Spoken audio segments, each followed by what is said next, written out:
Assalamualaikum, salam ceria, apa khabar semua tuan-tuan, puan-puan, sidang penuntun AM Channel. Hari ini saya nak cerita tentang Wadi Berkat Datuk Ibu Hudaibiyah yang sedang viral sekarang, kerana ramai jemaah umrah yang singgah dan datang ke sini dan membawa cerita tentang pengalaman di sini. Sebenarnya tuan-tuan dan puan-puan sekalian tahu tak apa hasrat yang dihormati Tuan Nasruddin Muhammad Ali tentang tempat ini, Wadi Berkat ini? Mari kita kongsi-kongsi.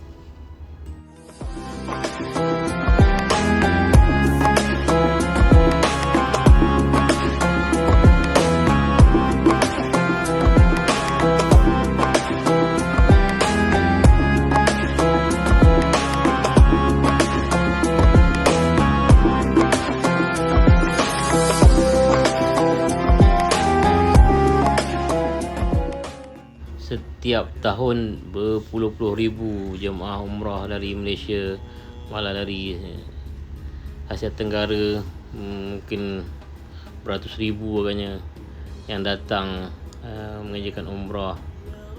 Kalau campur haji lagi ramai lah.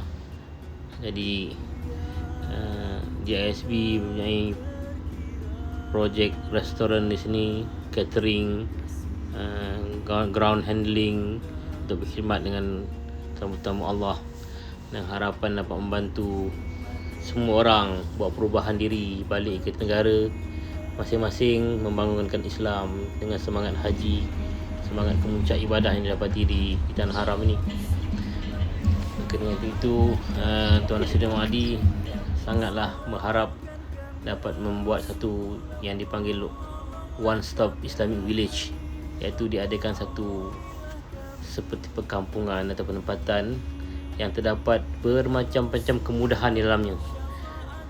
Sebab itulah diadakan Wadi Berkat Datuk Ibu Hudaibiyah ni, bermula dengan ternakan haiwan-haiwan kesayangan Rasulullah untuk mendekatkan hati para pengunjung dengan Rasulullah, untuk diikat hati dengan Rasulullah dan kehidupan baginda ketika kecil, ketika dewasa, ketika dah dibangkitkan sebagai Rasul, berjuang dengan agama.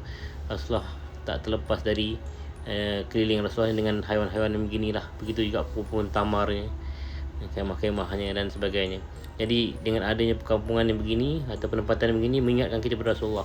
Malah hasrat Tuan Nasruddin Muhammad Ali itu lebih dari itu. Kalau boleh disediakan semua kemudahan, dengan ada chaletnya yang bertaraf 7 bintang, dengan ada kafenya untuk memberi perkhidmatan. Juga sampai hasrat Tuan Nasir itu untuk adakan pusat perawatan, perubatan ataupun hospital untuk mendapat rawatan-rawatan yang boleh dibuat di sini, dan ada penempatan di situ untuk pengunjung-pengunjungnya sekali. Jadi orang datang beribadah, ada yang datang untuk mendapatkan rawatan cara Islam yang setepat-tepatnya, juga mendapat suasana kehidupan, dan bangun-bangun pagi dengar bunyi haiwan-haiwan, burung-burung, juga ternakan seperti di zaman Rasul, ataupun menghala-hala begitulah, mendekati zaman Rasulullah. Jadi dapat berjalan-jalan di kaki-kaki 5 yang dibuat cantik, menghirup udara yang segar, dan ada haiwan-haiwan.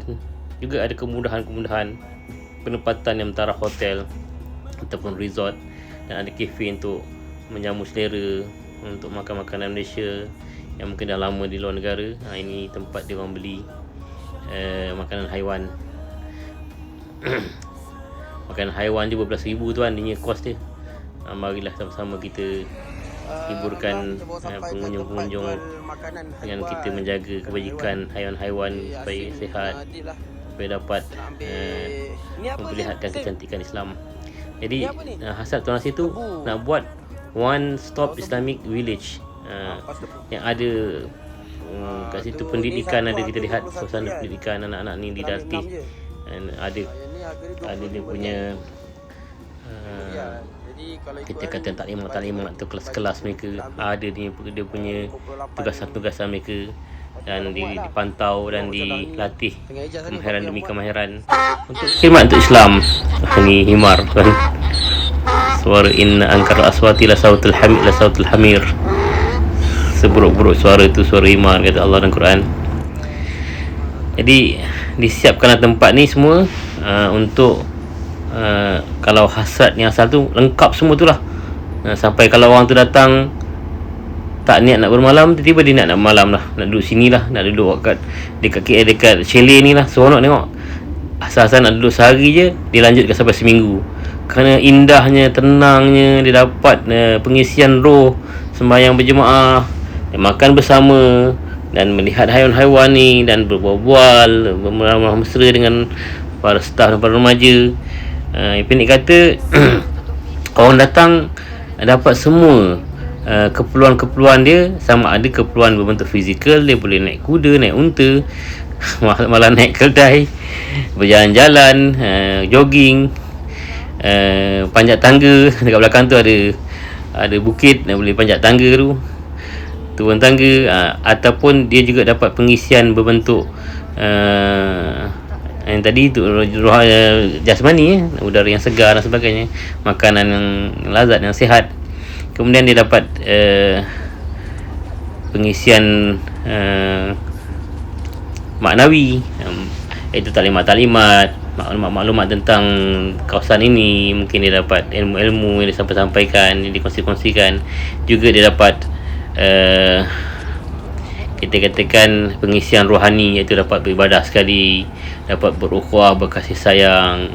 Mungkin ada kuliah-kuliah yang berbentuk tazkiyatun nafs, pendidikan nafsu, pendidikan hati yang kita boleh dengar walaupun dari mulut remaja-remaja yang muda ni. Tapi apa yang baik itu kita ambil lah. Jadi orang dapat sesuatu yang besar. Orang akan balik membawa ingatan-ingatan untuk kembali kepada Allah, kembali kepada Rasul, menguatkan hati dia kepada Islam. Balik dia akan bela Islam. Dia sanggup nak bersusah payah, kerana Rasulullah pun bersusah payah, sanggup untuk berkorban demi terbangunnya Islam di tempat masing-masing. Untuk dibangunkan projek-projek Fardu Kifayah contohnya, dibangunkan pasar raya, supermarket di tempat masing-masing, dibangunkan kafe-kafe yang bukan bermutamakan keuntungan semata-mata, tapi nak memberi khidmat makanan yang halal, bersih, suci, halal dan thayyibah kepada masyarakat. Jadi kita harap yang balik dari haji, dari umrah ni memang berubah, sampai berubahlah diri dia dan keluarga dia dan seluruh masyarakat. Itulah harapan Tuan Nasiruddin Muhammad Ali. Dan bukan setakat wadi yang sekecil ini, malah nak buat tempat yang lebih luas, lebih besar lagi. Tapi semua yang besar tu bermula dari benda yang kecil, bermula dari berlatih-latih, bermula dari kita menyusun-nyusun yang kecil-kecil ni. InsyaAllah bila Allah rezekikan, Allah akan beri yang lebih besar, yang lebih luas, yang lebih banyak manfaatnya pada diri kami dan kepada semua pengunjung. Itulah, marilah siapa yang ada kemampuan, ada kesempatan, datanglah, singgahlah ke Wadi Berkat Datuk Ibu Hudaibiyah, yang satu-satunya yang seperti ini di seluruh Saudi ni tak ada. Walaupun diusahakan orang Arab ke, orang Sudan ke, tak ada lah sekarang yang macam ini. Inilah salah satunya, dan ini diusahakan oleh orang-orang Malaysia. Jadi kita sebagai orang Malaysia, juga orang di Asia Tenggara, marilah sama-sama kita menyokongnya, kita sama-sama support. Kerana InsyaAllah kita akan dapat rasakan apa yang saya sebut tadi, pengisian fizikal kita, maknawi ataupun akal kita, juga dan juga pengisian rohani kita ataupun roh kita, untuk menjadi kekuatan dan bekalan kita bertemu dengan Allah malah di dunia lagi. InsyaAllah mudah-mudahan kita dapat perubahan pada diri kita, pada keluarga kita, pada kampung karya kita, kita punya taman kita, pada daerah kita, negeri kita, untuk selamat dunia, selamat akhirat. Allah kata dalam Quran, ku anfusakum wa ahlikum nara, selamatkan diri kamu dan diri ahli keluarga kamu dari bakaran api neraka. Jadi kita sama-samalah berganding bahu, bertolong bantu. Kerana dengan kita bertolong bantu, rahmat Tuhan tu turun. Yang kita, yadullah alal jamaah, tangan Allah tu, kuasa Allah tu berlaku pada orang yang hidupnya berjemaah, iaitu ada pemimpinnya, ada pengikutnya, saling taat, mentaati, ataupun yang pengikutnya mentaat, pemimpinnya sangat berkhidmat, sangat bertanggungjawab. Jadi rahmat Tuhan akan turun InsyaAllah mudah nak dibangunkan perkara kebajikan dan mudah memeteras kemungkaran, kerosakan. Hari ini kalau imam bertindak untuk membetulkan kebincangan di kalangan remaja dengan cara dia ataupun cara yang orang tua lama-lama lah cara ramai yang menentang, ramai yang menolaknya. Walhal mungkin ada kebaikan kat situ. Kalau zaman dulu anak buat salah kat sekolah, dia ngadu kat mak ayah dia, kena belasah lagi, tambah lagi. Jadi anak-anak pun tak naik tocang. Sekarang anak buat salah, atuk nak bantu cara orang lama, habis satu dunia menentang. Ayah tu punya budak tu kelentong kita. Itulah yang berlaku.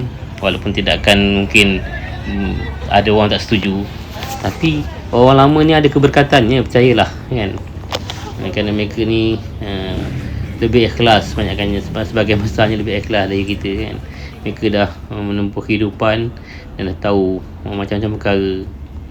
Jadi kita taklah membenarkan 100% semua perbuatan, tapi kita ambil iktibarlah. Setiap yang berlaku dalam masyarakat tu masing-masing ada tanggungjawabnya. Kalau semua bertanggungjawab, insya-Allah takkan berlaku, malah penyalahgunaan dadah pun tak berlaku. Jadi marilah kita tengok apa yang berlaku di Wadi ni untuk sama-sama kita hayati kehidupan yang hasrat tuan itu lebih dari itu lagi lah. Mudah-mudahan dia berlaku akan datang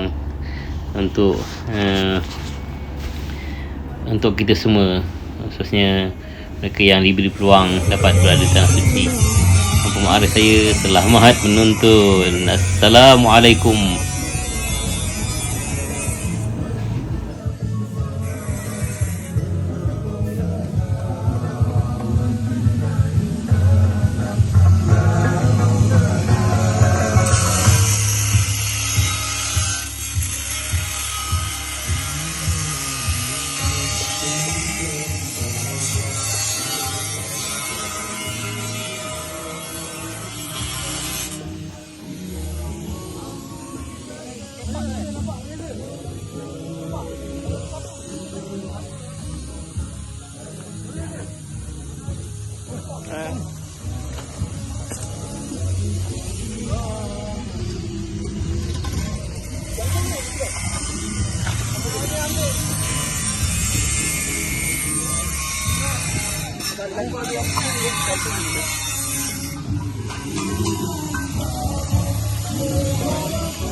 Maaf, kita beli dah serba hati.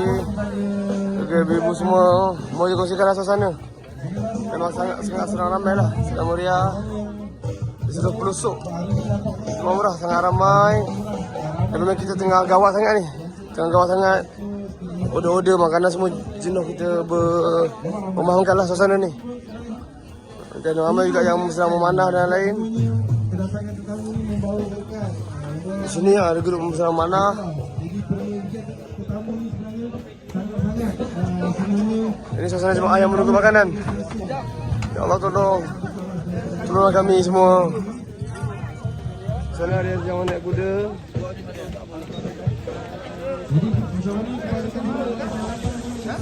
Pengalaman saya ni adalah kali kedua dan saya request nak mai kali kedua. Kenapa? Kali pertama saya mai kat sini bila ustaz tu kata, "Datin jom saya bawa pergi kat tempat ladang unta milik orang Malaysia."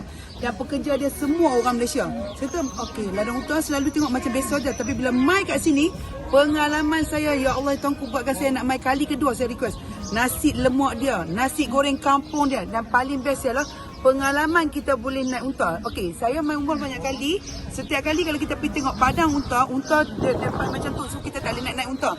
Sini kita boleh naik unta dan paling penting bila you all mai kat sini, jangan lepaskan peluang untuk pergi jumpa dan tengok sendiri kuda yang mana berasal daripada keturunan yang diguna masa zaman Nabi. Daripada kat sini yang diberi nama Ratu Balqis. Kita mai kat sini tempat orang Malaysia, siapa orang Malaysia, paling penting ialah kita dapat tengok kuda yang zaman Nabi pakai, yang mana untuk pengangkutan, untuk perang. Kita berpeluang tengok itu. Seronok kat sini dan you all tengok mai sini. Dia ada macam-macam. Kalau you all tengok, you all boleh bagi makan unta.